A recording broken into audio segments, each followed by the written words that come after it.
नमस्कार, मैं हूं astro vastu expert Saavi Singh. I am a professional astrologer, numerologist and a vastu consultant and welcome to my YouTube channel. 29 जून 2024 को शनि की रेट्रो मूवमेंट यानी कि वक्री चाल शुरू हो गई है और वो भी अपनी मूल त्रिकोण राशि यानी कि कुंभ राशि में।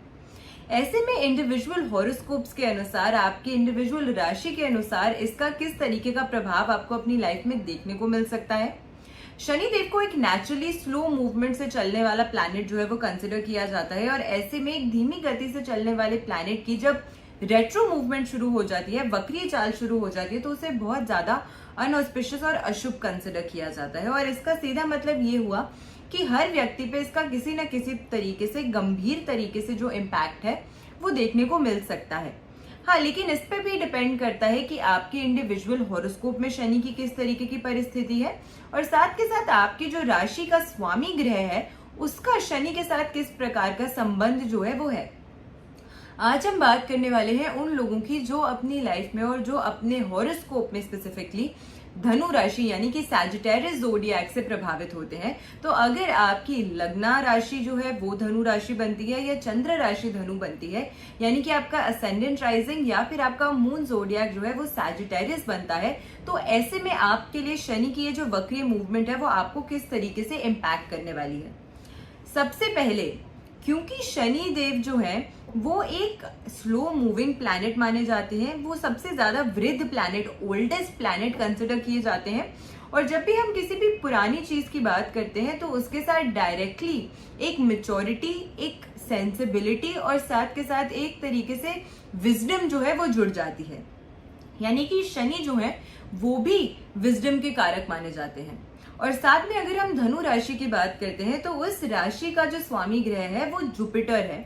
जुपिटर को देव गुरु बृहस्पति कहा जाता है और ये भी ज्ञान के कारक माने जाते हैं। तो ऐसे में शनि और जुपिटर की आपसी में जो सोच होती है वो काफी हद तक मेल खाती है। लेकिन इसके बावजूद भी, क्योंकि जुपिटर भी एक स्लो मूविंग प्लैनेट है और शनि भी एक स्लो मूविंग प्लैनेट है, तो ऐसे में ये जरूर देखा जा सकता है कि आपके कार्यों में इस समय के दौरान आपको संघर्ष और डिले का सामना जो है वो काफी ज्यादा करना पड़ सकता है। लेकिन आपको सबसे ज्यादा जिस चीज पर इस समय के दौरान कार्य करने की जरूरत है वो यह है कि आपको अपनी उम्मीद नहीं छोड़नी है। आपके लिए प्रो टिप यही है, वो व्यक्ति जो सैजिटेरियस धनु राशि से प्रभावित है, इस समय के दौरान आपको अपना कार्य जो है वो करते रहना है, आपको अपनी उम्मीद नहीं छोड़नी है, आपको हार नहीं माननी है। अगर आपके काम अभी नहीं बन रहे हैं तो इसका मतलब ये नहीं है कि आने वाले समय में उसका जो फल है वो आपको नहीं मिलेगा। मैं हमेशा बताती हूँ कि शनि को लोग एक मैलेफिक प्लैनेट का दर्जा देते हैं और शनि को एक मैलेफिक नजर से ट्रीट करते हैं, लेकिन शनि वो ग्रह है जो व्यक्ति के अंदर एक पेशेंस लाता है, धैर्य लाता है और स्टेबिलिटी लाता है। धीरे धीरे किया गया जो भी कार्य होता है उसका लॉन्ग टर्म में आपको जो बेनिफिट होता है वो मिलता है। शनि का कार्य है कि वो धीरे धीरे लोगों पे असर करता है, उनकी लाइफ पे असर करता है और प्रोलॉन्ग पीरियड तक ये जो असर है वो लोगों को अपनी लाइफ पे देखने को मिलता है और बड़ी ही गहराई से, बड़ी ही इम्पैक्टफुल तरीके से देखने को मिलता है। और यही कैरेक्टरिस्टिक जो है वो शनि में देखा जाता है।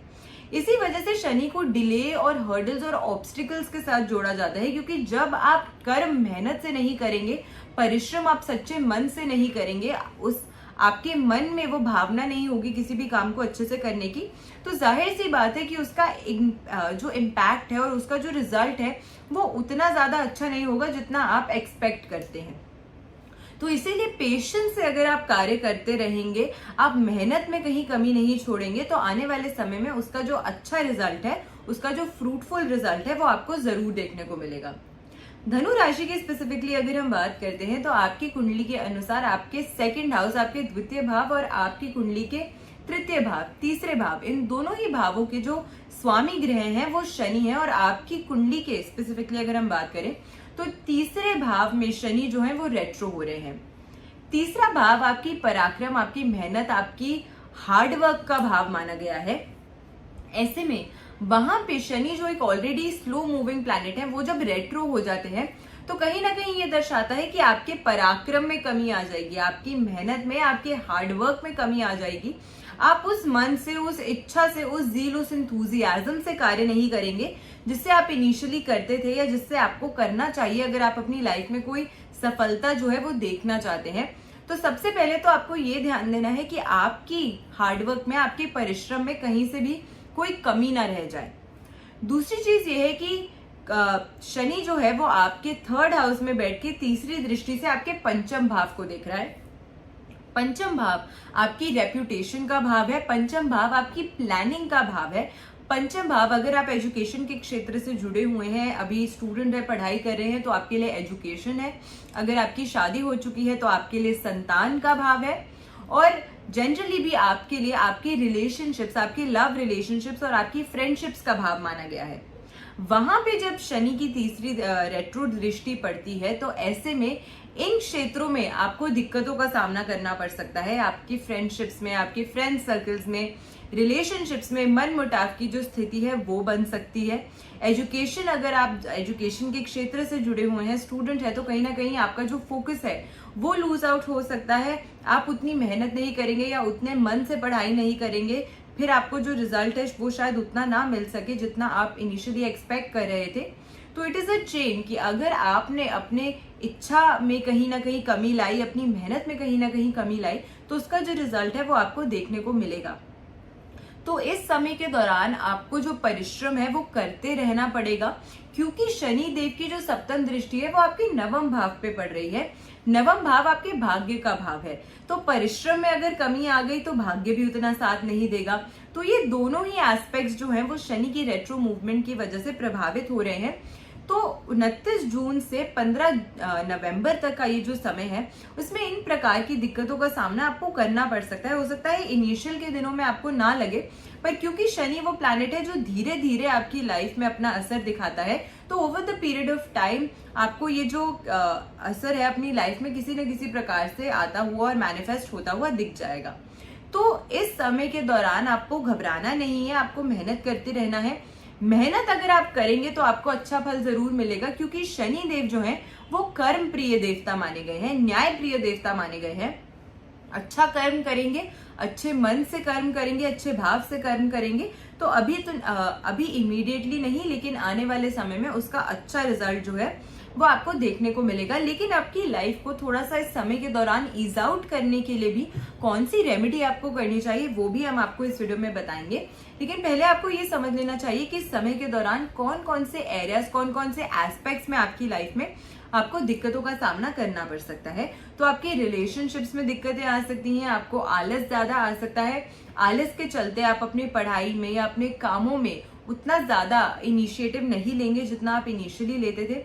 स्पेसिफिकली अगर हम आपके कर्म की भी बात करें तो इस समय के दौरान आप अपने प्रोफेशन में भी कहीं ना कहीं थोड़ी सी लेजी हो जाएंगे। अपॉर्चुनिटी आपको मिलेगी, लेकिन आप आगे बढ़ के उस अपॉर्चुनिटी को अवेल नहीं करेंगे। आप कहेंगे कि अच्छा किसी ने मुझे मीटिंग पे बुलाया है, कोई बात नहीं, आज नहीं कल मिल लेंगे, कल नहीं परसों मिल लेंगे, या अपनी जगह किसी और व्यक्ति को proxy as a proxy meeting में भेज देंगे। तो इस तरीके के आपके जो बिहेवियर्स हैं वो देखने को मिल सकते हैं, जिसकी वजह से कहीं ना कहीं हाथ आई अपॉर्चुनिटी जो है वो आप लूज आउट कर सकते हैं। तो इस चीज का आपको खास करके ध्यान देना है कि अपनी रूटीन को आप पहले से ही इस तरीके का सेट करें कि अगर कोई अच्छी अपॉर्चुनिटी आपके पास आ रही है तो उस अपॉर्चुनिटी को अवेल करने के लिए आपको कैसे टाइम बनाना है, कैसे आपको अपना पूरा रूटीन जो है वो बैलेंस आउट करना है, ताकि आप अच्छी अपॉर्चुनिटी को अवेल कर सके और आलस के चलते आपकी कोई अच्छी अपॉर्चुनिटी जो है वो आपके हाथ से ना निकल जाए। पेशेंस लेकिन इस समय के दौरान is the key to your success. Patiently काम करते रहेंगे, पेशेंटली मेहनत करते रहेंगे तो आपको काफी ज्यादा अच्छा रिजल्ट जो है वो आने वाले समय में देखने को मिल सकता है। इसी के साथ आपकी जो भाग्य है वो भी बहुत ज्यादा इस समय साथ देता हुआ नजर नहीं आ रहा है। तो अगर मेहनत करेंगे तो ही आपको जो लाभ है वो मिलेगा। अगर सिर्फ आप लक के भरोसे बैठे रहेंगे तो इस समय आपको दिक्कतों का सामना जो है वो करना पड़ सकता है। फॉरेन ट्रैवल करने का अगर सोच रहे थे तो उसमें कहीं ना कहीं थोड़ा सा डिले का सामना आपको करना पड़ सकता है। हो सकता है कि आपने जो ट्रिप प्लान की थी वो इस समय के दौरान उसमें कुछ चुनौतियों का सामना आपको करना पड़ रहा है, हर्डल्स या ऑब्स्टिकल्स आ रहे हैं। इसका मतलब ये नहीं है कि आप ट्रैवल नहीं करेंगे, आप ट्रैवल करेंगे, लेकिन हो सकता है कि जो आपकी थॉट या सेट टाइमलाइन थी उसमें कुछ ना कुछ चेंजेस हो सकते हैं। तो वो टाइमलाइन जो है वो शायद कहीं ना कहीं थोड़ी सी आपके लिए दिक्कत का कारण जो है वो बन सकती है। प्लानिंग को अगर आप अपना थोड़ा सा अच्छे से मेंटेन करने का प्रयास करेंगे कि किस तरीके से आपको अपनी ये जो 5.5 महीने 6 महीने का समय रहने वाला है, इसमें किस तरीके से आप अपनी डेली रूटीन में अपने इंपॉर्टेंट कार्यों को कितना समय देना है और अपने रेस्ट को, अपनी लीजर एक्टिविटीज को कितना समय देना है, अगर इस चीज को अच्छे से बैलेंस आउट कर पाएंगे तो आपके लिए ये जो समय है वो थोड़ा सा बेहतर हो सकता है। वरना काफी ज्यादा दिक्कतों का सामना जो है वो आपको इस समय के दौरान करना पड़ सकता है। हेल्थ इश्यूज भी जो है वो आपको दिक्कत दे सकते हैं इस समय के दौरान, क्योंकि जाहिर सी बात है अगर ज्यादा आलसी हो जाएंगे, अगर फिजिकल एक्टिविटीज नहीं करेंगे तो कहीं ना कहीं धीरे धीरे उसका असर जो है वो आपकी मेंटल हेल्थ पे भी पड़ने लग जाएगा। तो स्वास्थ्य को अच्छा रखने के लिए, अपने आप को फिजिकली फिट और एक्टिव रखने के लिए किसी ना किसी प्रकार की फिजिकल एक्टिविटी में आपको खुद को इंडल्ज करना चाहिए। इस पीरियड ऑफ टाइम में आपको कोई भी ऐसी चीज अपनी रूटीन में ऐड करनी चाहिए जो आपको पसंद हो, जिसको करने के लिए आपको एक एक्सटर्नल पुश की जरूरत ना हो, जिसको करने के लिए आप खुद ही अंदर से उत्सुक हो। तो ऐसी किसी एक्टिविटी में अगर खुद को आप इंडल्ज करते हैं इस समय के दौरान तो आपके लिए काफी ज्यादा फ्रूटफुल और काफी ज्यादा बेनिफिशियल जो है वो इस समय के दौरान साबित हो सकता है। अब रेमेडी कौन सी आपको करनी चाहिए ताकि ये सभी जो दिक्कतें आ सकती हैं आपकी लाइफ में उसको कहीं ना कहीं आप ओवरकम कर सके, उनसे आपकी प्रोटेक्शन हो जाए और शनि देव के आशीर्वाद से ये दिक्कतों का सामना आपको ज्यादा लंबे समय तक अपनी लाइफ में ना करना पड़े। क्योंकि ये जो गोचर और शनि की जो ट्रांजिट की स्थिति है ये 15 नवंबर तक इसी तरीके से रहने वाली है। तो काफी लंबा समय है ये, 5-5.5 महीने का ये जो समय है वो काफी लंबा है, काफी इम्पैक्टफुल तरीके से आपकी लाइफ को प्रभावित कर सकता है। ऐसे में शनिवार के दिन आपको किसी भी जरूरतमंद व्यक्ति को काले कपड़े, काला छाता, काले जूते या लोहे से बनी हुई जो चीज है वो दान करनी चाहिए। क्योंकि ये 5.5-6 महीने का समय है, तो अगर इस दान को आप महीने में एक बार भी करते हैं तो काफी ज्यादा आपके लिए फ्रूटफुल साबित होगा ये। लेकिन इसी के साथ आपको हर शनिवार शनि मंदिर जाना चाहिए, आपको शनि देव के ऊपर एक शनि पोटली अर्पित करनी चाहिए या फिर आपको सरसों का तेल अर्पित करना चाहिए शनि देव पे और उनकी पूजा अर्चना जो है वो करते रहना चाहिए नियमित रूप से। एवरी सैटरडे इस रेमेडी को आपको जरूर करना चाहिए ताकि आपकी लाइफ में जितनी भी ऑब्स्टिकल्स और हर्डल्स का सामना आपको इस समय के दौरान करना पड़ सकता है उससे कहीं ना कहीं आपको बचाव मिले, उससे आपकी प्रोटेक्शन हो। अगर वीडियो अच्छी लगी हो तो ज्यादा से ज्यादा लोगों तक वीडियो को शेयर जरूर कीजिएगा और मेरे चैनल पे अगर नए हैं तो चैनल को सब्सक्राइब जरूर कीजिएगा, बेल आइकन पे जरूर प्रेस कर दीजिएगा ताकि you get notified every time I post a new video. I am an astrologer, numerologist and A vastu consultant and अपने चैनल पे मैं इसी फील्ड से रिलेटेड इन्फॉर्मेशनल वीडियोस जो है वो आप तक हमेशा पहुंचाती रहती हूँ। तो अपना प्यार मेरे चैनल तक यूं ही पहुंचाते रहिएगा। कमेंट सेक्शन में बताइएगा कि और कौन सी वीडियोस हैं जिनके बारे में आप जानना चाहते हैं, ऐसी कौन सी इन्फॉर्मेशन है एस्ट्रोलॉजी, वास्तु या न्यूमरोलॉजी की फील्ड से जो आप चाहते हैं कि हम अपनी वीडियो के माध्यम से आप तक पहुंचाएं। तो आपकी उन नीड्स को भी हम जरूर केटर करने का पूरा प्रयास करेंगे। ऐसी बेनिफिशियल वीडियोस के साथ फिर से लौट कर आऊंगी इसी चैनल पे। आशा करती हूँ आपका दिन शुभ रहे। नमस्कार।